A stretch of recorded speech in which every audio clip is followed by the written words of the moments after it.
নমস্কার বন্ধুরা, স্বাদ ও স্বাস্থ্যকরের সবাইকে স্বাগত। আজকে আমি আপনাদের জন্য নিয়ে এসেছি বাঙালির অত্যন্ত প্রিয় ও পছন্দের একটি খাবার, আলু পোস্ত। তাহলে দেরি না করে ঝটপট শুরু করা যাক। প্রথমে আলুগুলোকে ভালো করে খোসা ছাড়িয়ে ধুয়ে কেটে নিচ্ছি।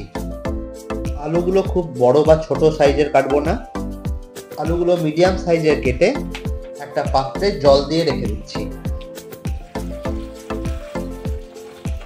এবার একটা কড়াই গরম করে নিয়েছি, তাতে দিয়ে দিচ্ছি 5 চামচ পোস্ত।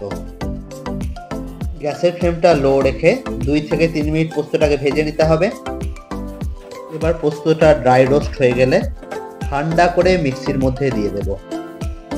সতর্কীকরণের জন্য আবারও বলছি, ঠান্ডা হয়ে গেলে মিক্সিতে পোস্তগুলো দিয়ে দেবেন। গরম অবস্থায় যদি আপনারা পেস্ট করেন তাহলে কিন্তু বিপদের সম্ভাবনা থাকবে। এবার দিচ্ছি পরিমাণ মতন লবণ, 3 থেকে 4টে কাঁচা লঙ্কা, একটা শুকনো লঙ্কা ও অল্প পরিমাণে জল। এবার দেখতেই পাচ্ছেন পোস্তটা ভালো করে পেস্ট করা হয়ে গেছে।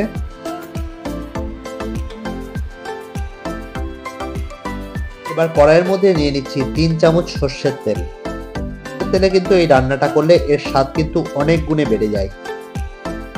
তেলটা একটু গরম হয়ে গেলে তাতে দিচ্ছি 1 চামচ পাঁচফোড়ন, 2টো শুকনো লঙ্কা। 30 থেকে 40 সেকেন্ড ফোড়নটা ভেজে তাতে দিয়ে দিচ্ছি কেটে রাখা আলু। এবার গ্যাসের ফ্লেমটা হাই করে 2 থেকে 3 মিনিট আলুগুলোকে ভালো করে ভেজে নেব।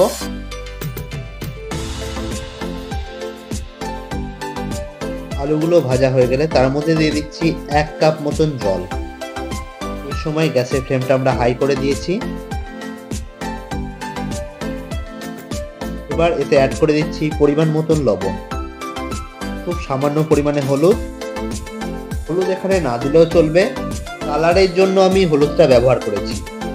ঢাকা দিয়ে আলুগুলোকে আমরা ভালো করে সিদ্ধ করে নিয়েছি। আলুগুলো সিদ্ধ হয়ে গেলে এখানে দিয়ে দিচ্ছি বেটে রাখা পোস্ত।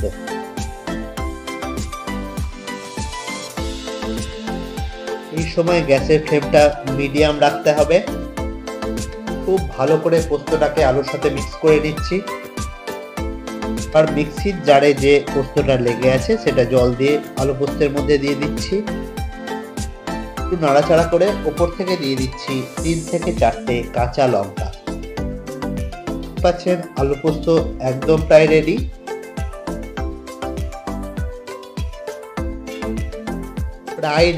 আলু পোস্ত সম্পূর্ণ করার জন্য ওপর থেকে ছড়িয়ে দিচ্ছি 2 থেকে 3 চামচ কাঁচা সর্ষের তেল। ফ্লেমটা আমরা বন্ধ করে দিয়েছি। পোস্ত পুরোপুরি ভাবে রেডি।